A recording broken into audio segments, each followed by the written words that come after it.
On Being is brought to you by the John Templeton Foundation, harnessing the power of the sciences to explore the deepest and most perplexing questions facing humankind.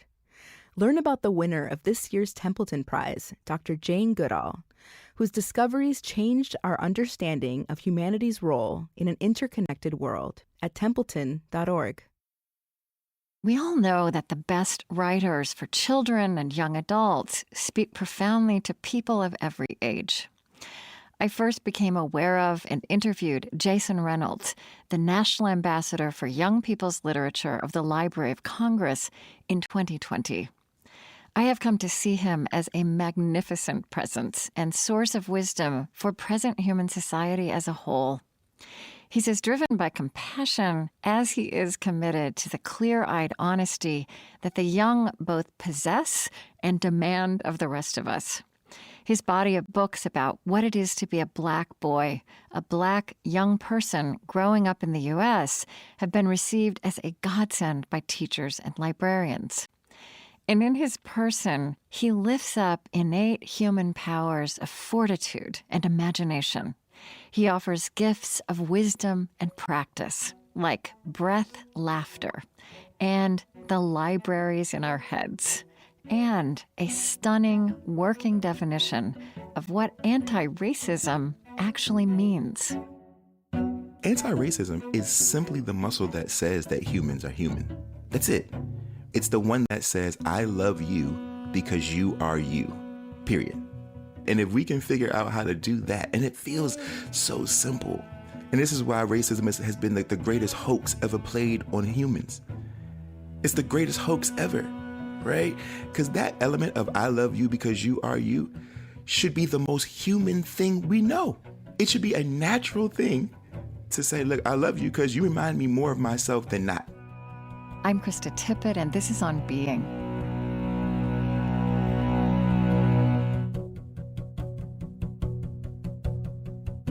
Jason Reynolds' many books for middle grade and young adult readers include Ghost, Long Way Down, Look Both Ways, and, most recently, Stamped, Racism, Anti-Racism, and You. He was born in Washington, D.C. in 1983. As you may or may not recall, we got connected on Twitter by a guy named Dante Stewart, a young man who's a Black seminarian and pastor and preacher and really a wonderful writer. And he's a bit younger than you. He's in his 20s, but he said that he picked up Ghost just a couple of years ago and was immediately drawn by the way you told stories that intersected themes of race, community, social change, failure, insecurity, etc. He said it was the story of my life. So, yeah, I guess so. Like, I want to ask you, like, what was it like to be Jason? Yes. Growing up, like, how did this all manifest? Oh, man. What's with you as you walk through these days about how you started walking in your body as a child? You know, I think young Jason is always thinking of my mother. I was raised by a fascinating woman, and there were certain things that we learned in the house that sort of molded me. For instance, my mother had no problem saying that even if it was an ancient belief system, she had no problem saying it doesn't make sense, so we don't have to believe that, right? Like when you're a kid, you're like, Mom, everyone is telling me that my friends who are gay aren't going to go to heaven. You know, you're a kid, and that's scary, right? And my mom was like, oh, that's not true, right? You know, and for her, it was like, that's not true because it doesn't make sense. So as a kid, that was all very normal in my house, and it was secretive. My mom would always say, "Look, don't tell people what we're doing in here. Like the way I'm raising you up might not be, you know, up to so standard." You had to keep it a secret. I had to keep it a secret. Yeah. And so when I discovered language at the age of 10 through rap music, because I wasn't a reader, that wasn't a thing in our house. It's interesting, my mother, as brilliant as she was and as progressive as she was, she also was a mom raising kids, working long hours and doing all the things that a lot of us have to do. And so reading just wasn't something that was modeled in our home.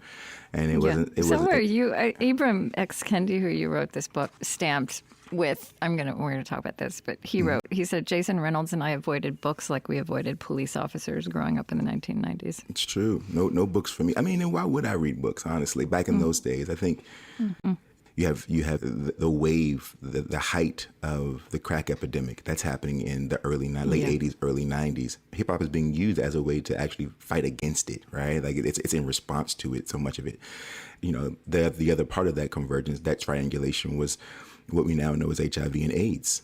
2 of my neighbors died of AIDS. And I mean, on my block, right? Like I have family members who were addicted to crack cocaine during that time. I have an older brother who all he was doing was listening to rap music. All of this is happening, and there's a 10-year-old child in the middle of it, and there are no books about any of it. And so reading just wasn't my jam. It wasn't for me. So I studied rap lyrics, liner notes. I would open up cassette tapes and I would unfold the liner notes and I would read what the rappers were rapping. Which is poetry, right? Which rap is poetry. lyrics are poetry. Thank you for saying it. So you were reading poetry. I was reading poetry. And that's all it took, right? I didn't want to be a rapper. I wanted to be a poet. I wanted to write it down. And that was sort of the beginning of all this. And so when you combine that with my mother sort of pouring into us that, like, look, you can say whatever you want to say. You can feel however you want to feel. You can research and study whatever you want to research. And you can believe whatever you want to believe. This gave me the platform to put forth my young, curious ideas as a 10, 11, 12-year-old. It's interesting. I was looking at a Kojo Namdi, who's such a great he's awesome. Public radio host in D.C. had interviewed you actually not that long ago. Well, yeah, he's early June. All the time. But I'm sure he's interviewed you a lot. Last week. Last week with kids, with your readers. And but I don't know if it was in this context or another, but there was a librarian in D.C., maybe this was something written about you, talking about how before your books came along, what she was doing with kids in her library was analyzing rap lyrics, right? That's the way. To listen to that show where kids called in to name their questions with you. I'm scared of being a black person. What should I do? Why do people still hurt black people? I'm 9 years old. My question is, I'm scared. How can kids help bring change in this country so we're all treated fairly and it doesn't matter what color your skin is? I just wanted to put those questions out there and name that that's what you're writing into. Yeah. For. Krista, it's been,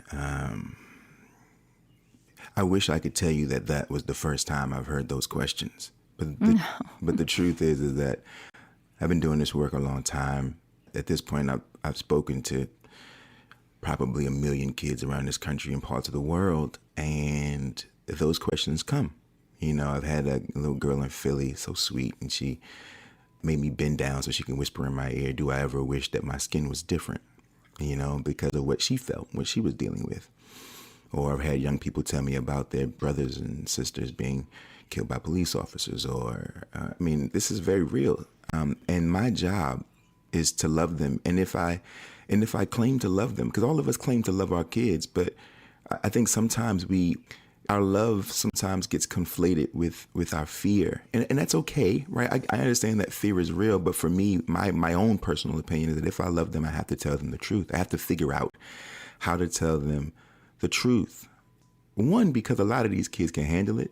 I think we spend so much time trying to protect our children that we also because they see it. They see it. They see it. They know it. And this is true of kids altogether. Everything that's going on that adults think they're shielding them from. But they're not. That they know. And so if they know and we're not helping them process, now it's become more dangerous than you've ever imagined, right? So we have an opportunity to lean into the discomfort of having to talk to kids about this in order for them to find language around it.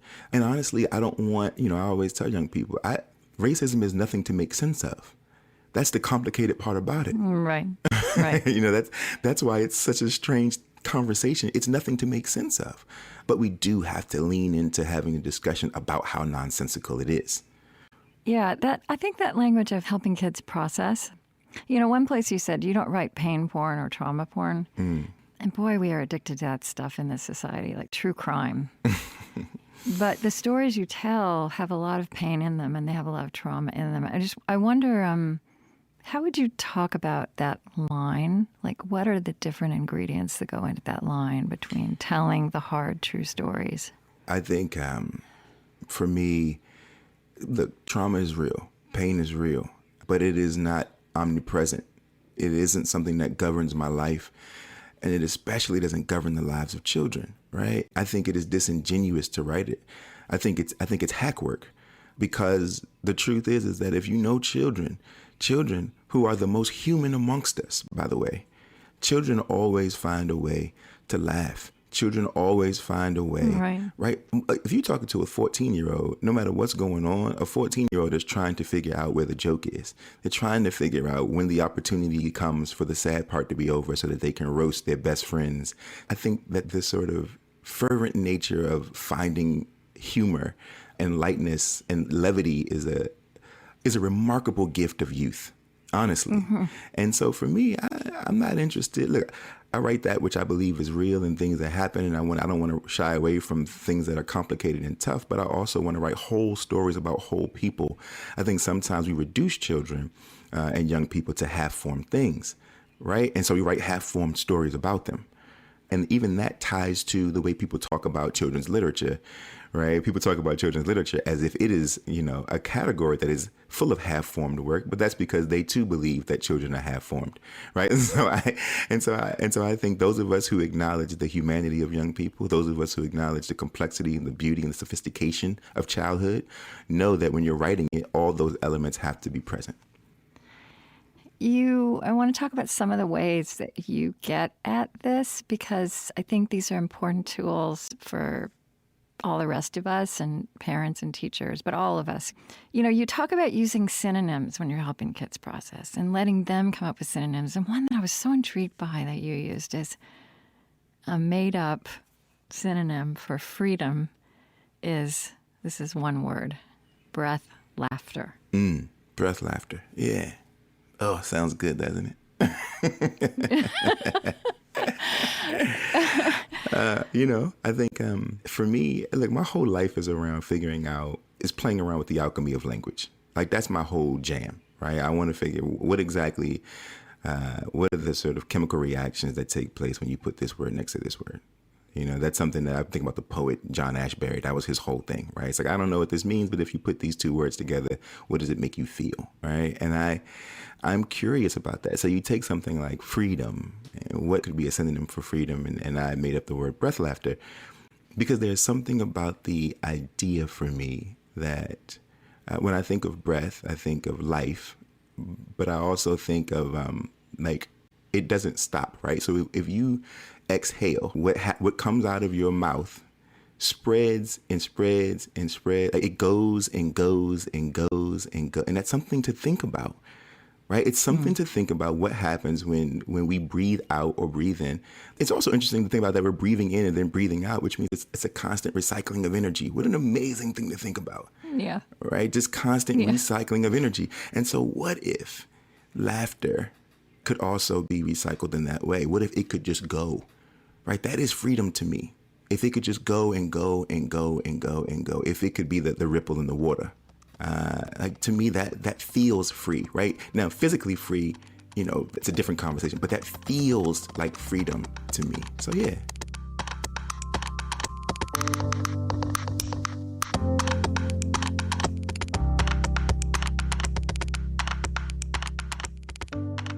I'm Krista Tippett, and this is On Being. Today, I'm with Jason Reynolds, the celebrated young writer of books for middle schoolers and young adults with wisdom for all humans. Something I really appreciate in your work and your philosophy of writing and what you write is a reverence you have for the power of words and ideas. I grew up in the middle of the country. This is not related to race. Like, this is a very American thing, this anti-intellectualism, this mistrusting of the life of the mind. And so, I watched this. What's your title? You are the National Ambassador for Young People's Literature of the Library of Congress. What a fabulous title. I watched you give a speech was it for the Library of Congress or librarians? And you talked about libraries as sacred spaces and librarians as architects. And what if libraries are warehouses where we build human libraries, and that the questions kids have get stored on the shelves and passed around and loaned out to others? And you talked about the reference desks we have in our heads. And this piece of it that you're calling out, it's countercultural in a strange way that we don't reflect on in American culture, and feels really essential to me. Do you know what I'm talking about? I do. I think, and it's interesting because no one ever talks about that speech, because ultimately I think that my role, for as long as I am on this plane and as long as I am doing this work, my role will always be to figure out how to create fortitude in the minds and bodies and spirits of young people, right? I'm trying to fortify them. It's also the reason why I do so much around imagination. Like, this is a big deal for me, or why I do the whole, like, let's create synonyms.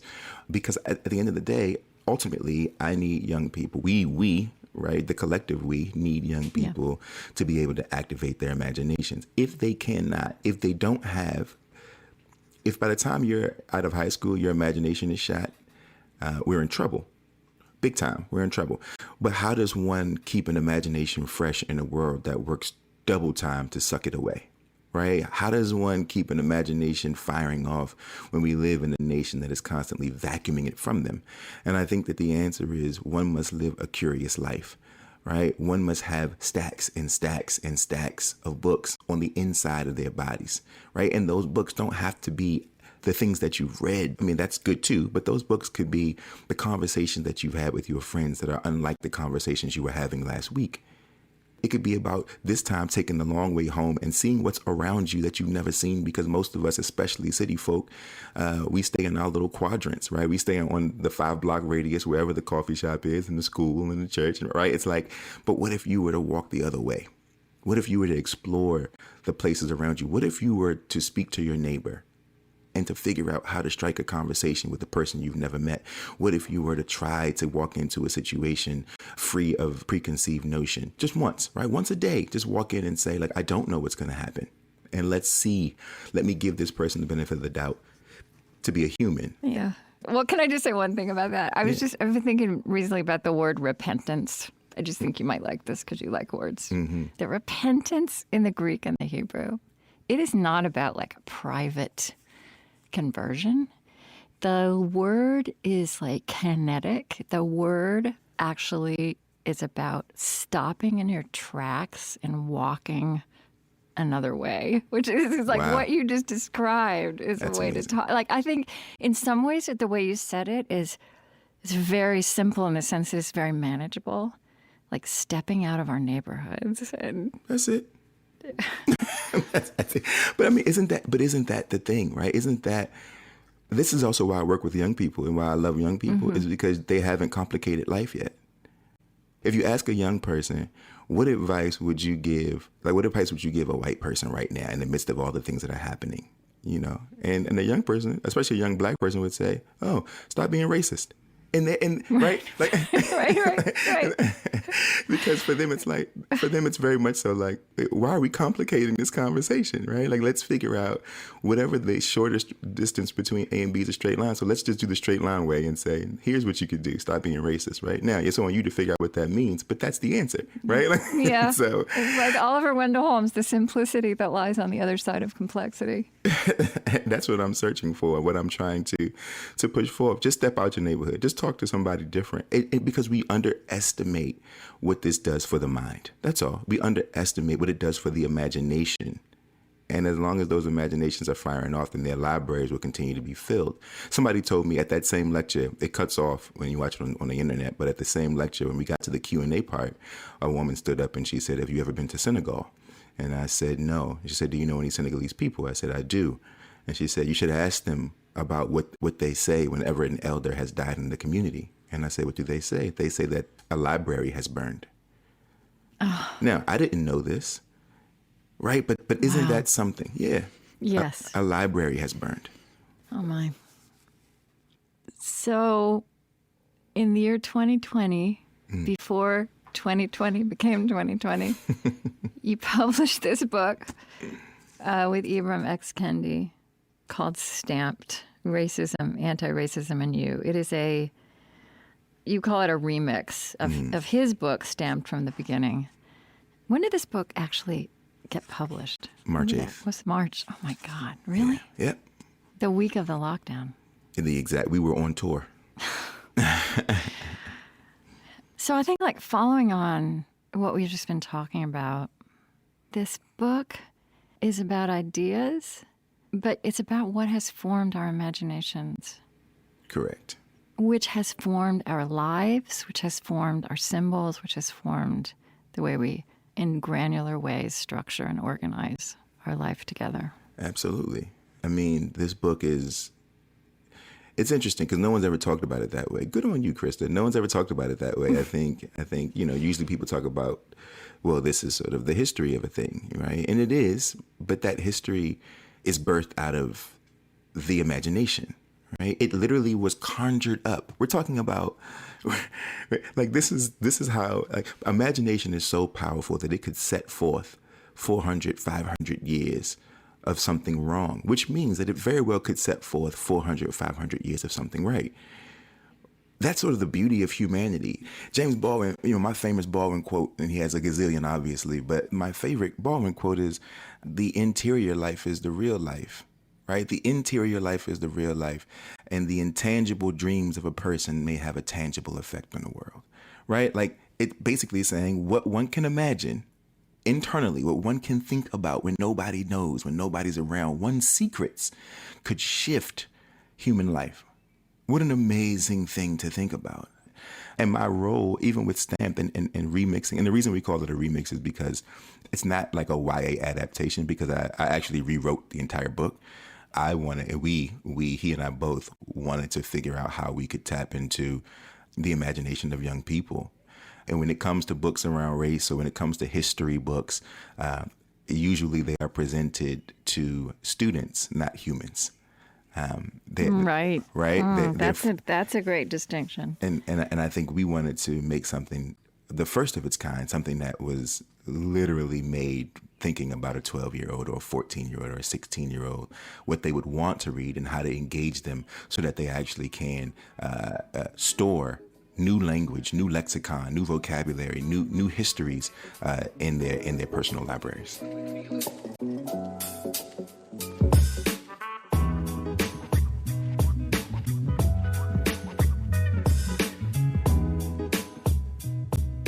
After a short break, more with Jason Reynolds. Support for On Being with Krista Tippett comes from the Fetzer Institute, helping build the spiritual foundation for a loving world. Fetzer's new study, What Does Spirituality Mean to Us?, reveals how spirituality informs our understanding of ourselves and each other, and inspires us to take action for the common good. Explore these findings and more at spiritualitystudy.org.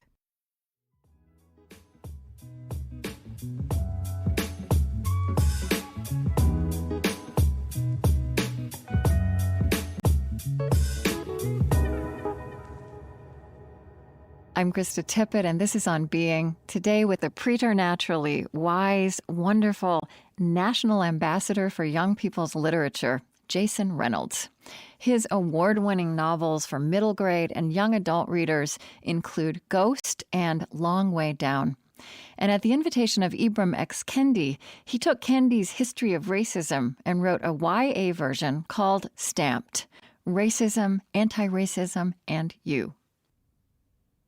So basically, just to reinforce what you said a minute ago, like, this story of race and racism and of us, how it has shaped and distorted all of us, is just an incredibly powerful negative example of the power of ideas and words and writing, of turning something into a story that is heard and believed and internalized and lived. Yep. Look, if there's anything I've learned, and if there's any more of a reason that I am motivated and encouraged to do the work that I'm doing is because I have proof that in the 1400s, it was narrative that proliferated racism. There was narrative that proliferated the idea of a justified slavery, a justified enslavement of African people. The first you name Gomez Illanes de Yeah. Zurara Yeah, as the first racist. he's the first racist. It's not a name I ever heard. Nor had I before I read Stamp from the beginning, or as we call it, Stamp Senior, right? Okay. Gomez Yeah. Illanes de Zurara, the world's first racist. But the reason why he's the world's first racist isn't because he's the first person to believe that African people should be enslaved. That's not the reason he's the first racist, right? He actually was only the scribe. He was the author. He was the one who basically said, listen, I have an opportunity to spin the story because everybody is enslaving people over here in Europe. But the way that we're going to justify our enslavement of innocent African people is by saying that it is salvific enslavement. It is an opportunity for us to civilize and Christianize the heathen, quote unquote, right? And so I'm going to write a narrative that is expressing that that is what we are doing. And it is in the writing down of the thing that it is crystallized and then proliferated around the world, right? He basically twisted it and manipulated it into something that it was not and was able to create justified abuse. Yeah. And like when I read your book, and I keep thinking of growing up in Oklahoma in a small town, and even like how we would read about the Trail of Tears, right? Which like led to our state, or the history that you're telling that we all learned about. I mean, there's a lot of stuff in this book that we didn't learn, but the 3/5 compromise, you know, that for 5 slaves equaled 3 humans. Right. So that slaves were human and subhuman, and that this was a power play in which both the North and the South participated. Correct. And I mean, you know, we could use so many examples, but I look back and I don't know why we didn't. Like, it's just like, why were we sitting there? Why were teachers teaching it, and why were we just sitting there taking it in? Because it doesn't make sense. Yeah. I mean, it's terrible. Just not just that it doesn't make sense. It's awful. It's absurd. And you do a lot. You do something in the book, the Stamped book, where you stop at something and you do a pause. For sure. A huge pause, like capital letters, bigger font. You do pause. You do like take a breath. Yep. And you'll also sometimes unpause. Yep. And to me, like, that is a narrative technique, but I almost feel like it's an offering. It's almost like a narrative technique we need from now on. You know what? I've had these conversations before for other books that I've written. You know, All American Boys was a book about police brutality that I toured for years and years. So we were having these conversations in person, right? And so public forums, public spaces, thousands of people. In places that I normally had not been, and my mother would have advised against, you know, and Yeah. And what I noticed is that and that's her job, and it's your job to define and it's my her. job to say I got to do what I got to do. Yeah. You raised me to do what I have to do, you know. But one thing I noticed is the discomfort. You know, for a long time, if you even said the word white in public around white people, you could feel all the air in the room sort of suck out of the room, you know, like you could feel it's like, we can't even say sort of these labels that are used just as descriptors. We can't even say that. So how are we going to ever have a bigger conversation when I can't even say white and black? Right. We can't and so I understood that going into the making of this book. And so what I wanted to do was figure out how to eliminate all excuse to backpedal out of the pages. I needed to make sure that no one closed the book. So no matter how heavy the topic was, I understood that there were going to be people who read this, who got so uncomfortable and so sort of vexed over a thing that they did not know, that affects their lives, particularly affects their lives for the positive in ways that they did not know. I didn't want them to sort of, that human thing that we do, which is defensive, right? And with the defense mechanism to kick in, and then they say, I can't read this, it's not for me. So instead I'd say, look, let's pause, take a break, take a breath. Yeah. As a way to recenter. I've watched, my mother's, back in the day, my mother's meditation circles and all these people. Like, I watched that moment of people being like, let's recenter, let's take a second, right? Yeah. You can also say breath breaks. Breath breaks. Yeah, let's take a breath. Let's take a moment. Everyone is still here. We're all still alive. Everyone's all right. But we got to keep moving forward. So take a breath, get yourself together, and we'll push on. Especially since I'm dealing with kids, right? Like, I love kids, all kids, right? I love all the children. At the end of the day, I think that's our one vested interest. No matter what you think, everybody wants children to be okay. And so in order for me to make sure, again, that I'm being responsible, if I'm going to dump all this information, some of which can be really world shattering for some people when they find out some of this stuff, I need to also, for young people especially, put some mattress there to say, look, this is all very true, but I love you. And so let's take a second. Let's do a temperature check to make sure that you're all right. And then we can keep it pushing. One thing that you've said a lot, you're calling the society and white people to not just focus on the young people of color it is convenient and comfortable to love. Yes. Recently I've been thinking about this a lot. You hear people all the time like, oh, I'm not racist, I've got white friends, right? It's like it's almost a joke at this point, right? Like, people, I can't be racist. Did you say also one thing you said about Thomas Jefferson and Stanford? Yeah, he's the father of that, right? He's the first person who said I have black friends. He's the very first person to ever say he got black friends, right? Like, he gotta be. Okay. And I think, but I think that idea that, like, I've got black friends, I can't be racist, I got black friends. Or I know people who have black children, right? I can't be racist, I have black children, right? Or I have a black partner. And the way I always try to explain it to people is I have so many women friends, specifically my heterosexual women friends, who say, if you want to know how a man is going to treat you, just look at how he treats his mother, and then you'll know whether or not he's good or not. And my reply to that is ridiculous, because that man sees his mother as exceptional. That's his mother. You're not his mother. And so when I think about... I said that to my daughter, I will confess. But think about it. But you're not his mom. He sees his mom as exceptional. And that is the reason why he treats her the way he treats her. Okay. And so when we think about this idea of the black friend, it's not that you're not racist. It's that you somehow have aligned yourself with who you believe is an exceptional black person. Mm-hmm. And that is the problem.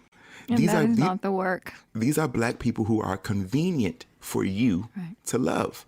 But the truth is that the kid on your block, the one that you're scared to walk past, you got to love him too. Yeah.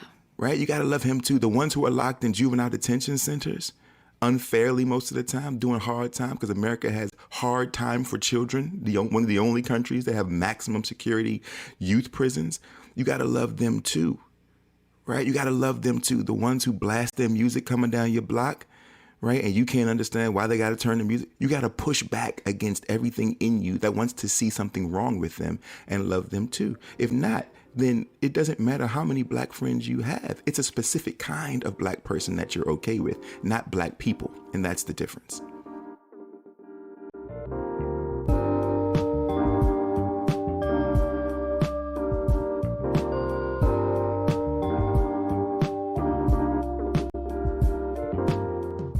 I'm Krista Tippett, and this is On Being. Today I'm with Jason Reynolds, the celebrated young writer of books for middle schoolers and young adults with wisdom for all humans.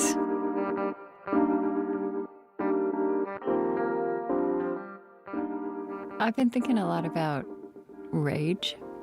Me too. And, and the word rage, which is kind of in our public vocabulary, like sitting there unsure of itself, but it's there, and there's a sense that it's rightly there. I wanted to read you some lines from this young man, Dante Stewart, who turned me on to you. He wrote something in Sojourners about black rage. He said, he's a seminarian, he's a preacher and pastor. Black rage in an anti-black world is a spiritual virtue.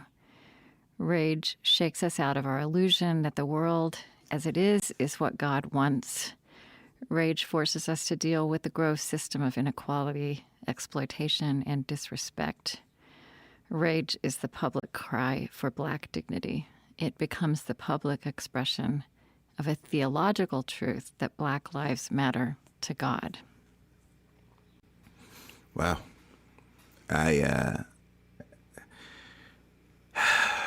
I'm with him. I think, we have a hard time addressing rage. And I think he's right. I think it is a virtue. I think it's important. I have one of my best friends in the world, Maisha Cherry. She's a philosopher, and she writes about the philosophy of anger, the philosophy of rage, the philosophy of forgiveness. And there's something theoretical and theological about rage. And I think we raise our young people to try to avoid it. And I believe that so many people are so scared for all kinds of reasons that they are raising young people to not feel their feelings to the fullest extent. And then when those young people are 25, it's interesting because then I believe that rage becomes reactionary rage and not one that is and not a conscious rage, right? Black folks have a right to have a conscious rage, right? A conscious rage. I mean, Baldwin always talks about it, right? Like if you are conscious in America, if you are a Black person who's conscious in America, then you are basically living in a state of anger. Yeah. You are living in a state of anger.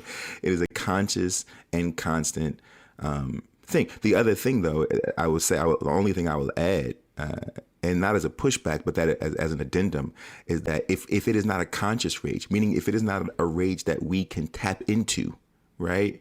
A rage that exists within the quiver of our lives, along with the joy, then it can very well poison us and overtake us. It can become an illness. It can cause illness. So reactionary rage is a dangerous thing, right? But to be able to tap into a conscious rage, I think is a gift. And I do believe it is a virtue. I'm thinking about the Psalms and how they're full of actually murderous rage. They are. I mean, the power of poetry, right? Mm-hmm. The power of poetry. I think rage is, like, I feel rage now, but one has to know how to wield it. And I think for me, I choose to put my rage into the energy of helping young people process the world around them. But it comes from a place of rage, and that rage is connected to a love, right? A true love, an aching love that I want, that I have for young people to grow into the people who will push forward freedom and anti-racism in an equitable world. I think they have it. I think they want it in a way that we've never seen before. I mean, even just the way that they're thinking about saving the planet. Yeah. I think that their environmental foresight does not stop with sort of vegetation and atmospheric happenings of the space in which we live. I think it also has to do with all natural elements, including human beings, right? When they're talking about environmental change, I really do think that many of them want to change the environment, literally shift the landscape. That does not exclude humanity. I mean, Krista, if you think about it, right? If you think about their generation, and I say this often because I think it's important, their generation is teased and ridiculed and criticized for being too empathetic. Yeah. As if that's a bad thing. And all of us who tease them and ridicule them because they have somehow made our lives a bit more complicated and uncomfortable, because now we have to watch what we say. We have to be careful of, think about that, right? We have to be careful about making other people feel small, and we're upset about it. We will have egg on our faces 20 years from now, because what they're saying is we are trying to make an equitable world. We want to make a world where everyone feels safe and free, and we ridicule them for it. So strange. Right. I want to ask you about this, too, because I hear you almost identifying with the oldsters, right? Mm-hmm. How old are you? 30? 36. 30s? 36. 36. But here's why. I think, in the 60s also, I've heard people say this. People said, oh, the young will save us, right? But what I feel really strongly is, as radical as they are, our young people, we have to walk alongside them. Like, they deserve to be accompanied. And even this move that you help young people make of stopping and taking a breath, that's not natural Right. when you're 12 or 16 or 22. And actually, that's part of the strength of being 12 or 16 or 22, right? It's that impatience, that holy impatience, that wise impatience. But the history of radicalism, the 60s just burned out in cynicism and gave us hedge funds. And so I do feel like, I wonder like how you would talk to the rest of us who are not identifying as young people, who are looking at that generation and praising them and talking about how amazing they are. Oh my God, they have a hard road ahead. We all have a hard road ahead. But like, what is our work to accompany them towards, I love your word, fortitude, and towards, so that they can really grow into the fullness of their imaginations and their power? Yeah. So, fantastic question. So, first and foremost, I think there are, like you said, there are some older folks who are encouraging and who are like, yeah, go out there and get them. But I think there are actually more older folks who are like, y'all don't know what y'all doing. Or saying, all y'all do is buck back, right? So to them, first of all, I say, no one wants to live in a world where young people are not irreverent, first and foremost. Right. A world where young people are not irreverent is not a world for me, because it is a world that is not growing. They have to shake the table. If you like your young person's art and music, your young people are doing something wrong. The truth is that it's that's right. It's just the natural order of things. It's the natural order of things. It is their time to sort of mold what they want the world to look like. So what's our role is the question. And our role, I think, in this moment, it isn't just like, I've heard people say, we got to get out the way. Here's the thing. I think that they don't want us out the way, despite what you may hear. It's not that they want us out the way. I think what they want for us to do is to listen to them, right? Mm-hmm. Because I think what I've learned over the years is that when we talk about entitlement, what we do is we say that young people are so entitled, yet I don't know a group of people more entitled than adults and through older people. I mean, we really believe that we deserve their respect simply because we have years on them. And the truth is that respect must be earned. And I think what they're saying is, please make a seat for me at the table. You can't talk about my life and not include me, right? You have to make a seat for me at the table. That is our role in this movement. Right? It's that simple, right? It's like, look, I am here. If you need help, you need strategy planning, you need to understand how this works, you need some historical reference and context, I'm here to do all those things. You need somebody to help you take some breaths. You need somebody to help you take some breaths. You need somebody to help you make sandwiches and make sure that y'all got the proper shoes on and these simple things, right? And if you're going to walk into harm's way, I'm going to pull your coattail and say, hey, are we certain? Let's go over the rules. Let's make sure that we are doing what we want to be doing. But if you are emotionally broken, if something happens that hurts you emotionally, then it's my job to step in and say, let's process what has happened. Let's figure out where the failure is. Let's figure out how to grow from it, how to get strong. And then we need to get back out into the street. That's the role of the elders right now. Not follow me. Not this is the way I did it. Not you guys are doing it wrong. Not no. That doesn't work. Right? It's like, look, I'm with you. Tell me what you want me to do. Tell me where you want me to go. If I see the fire coming, I'm going to say, there goes the fire. I've seen fire before. Let's head this way. Right. That's it. Right. Oh, it's so good. So helpful. So, one thing that feels scary for white people right now is saying the wrong thing. Right. It's kind of similar to what you just said. Like, we have to make space in our life together to be learning and growing. And that means that people will fail. And we have to find ways to, rehumanize and welcome failure that turns into growth. But anyway, I want to name, and it feels a little scary to name this, that I get troubled by the language of anti-racism as the main word or the main goal, because it's a negative. That's great. And I'm coming to terms with the fact that this is the thing we have to reckon with right now and become is anti-racist. But it can't be the end, right? That's not. So I'm curious what you think about that. But it also, to me, it goes together with the question I wanted to ask you. One way to describe all of this reflection in the book, in the Stamped, but in all of your work is just opening up this question of what it means to be human, fully human. Yeah. And seeing that more fully. So how would you start to talk about what it means to be fully human, how that's evolving in you, and what that has to do with anti-racism? What does it mean to be human? Which is like, it's like being asked, what's the meaning of life? I know. So like, just how would you start to answer it right now at mid-morning? No, you know what? For me, Monday? I think it means to be changing. It means to be evolving, right? I think that that's the part about humanity that excites me the most, is that it's malleable. It shifts, it changes. The ways of life can change at any given moment, and we can adapt to said ways of life. It means, I always talk about sort of indoctrination. Human beings have been indoctrinated. And so if we've been indoctrinated, then that means that we can also make new doctrine and then be re-indoctrinated. Mm-hmm. I think, and so, and when it connects to how it connects to anti-racism is that in and of itself, right? We can, first and foremost, I have to say this, right? No one is actually, because my friends, my white friends especially, are like, yo, I'm trying to become anti-racist. That's not a thing, right? So I want to make sure that we're clear. Right. It's not a thing. It's to not be a thing. It's to, not like that, Krista. I know the language is tripping you up. What I'm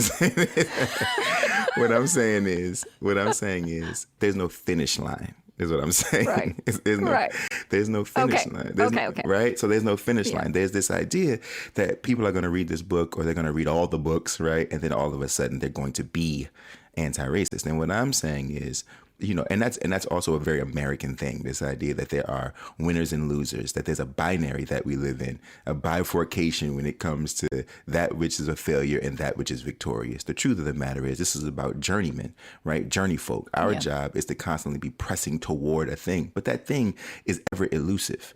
Right? And the reason why it is ever elusive is because the world and humanity continues to evolve. And because it continues to evolve, the things that complicate our lives evolve with it. And so we have to be vigilant to continue to figure out what the new versions of these ailments are, so that we can continue to tear down that house. Right? But there's no end goal. There's no Okay. And I think that's sort of how humanity and anti-racism connect. Okay. So anti-racism is this muscle. It's a muscle that has to be developed. That is with us at every step of the journey. Yeah. And it's simply, and by the way, to get back to your original question, anti-racism is simply the muscle that says that humans are human. That's it. Yeah. Right? It's the one that says, I love you because you are you. Period. That's all. And if we can figure out how to do that, and it feels so simple. And this is why racism has been the greatest hoax ever played on humans. It's the greatest hoax ever, right? And because that element of I love you because you are you should be the most human thing we know. It should be a natural thing, right? To say, look, I love you because you remind me more of myself than not. Yeah. I really appreciate you, and I'm just really happy that this is how I got to spend this Monday morning. No, me too. Thank you so much, Krista.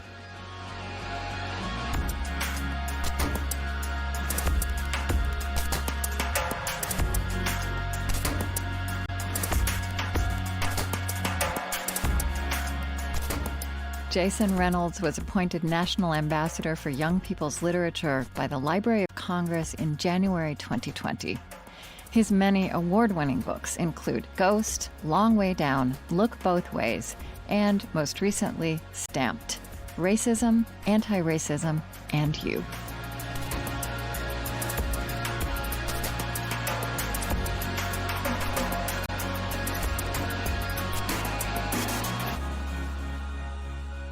The On Being Project is located on Dakota land. Our lovely theme music is provided and composed by Zoe Keating.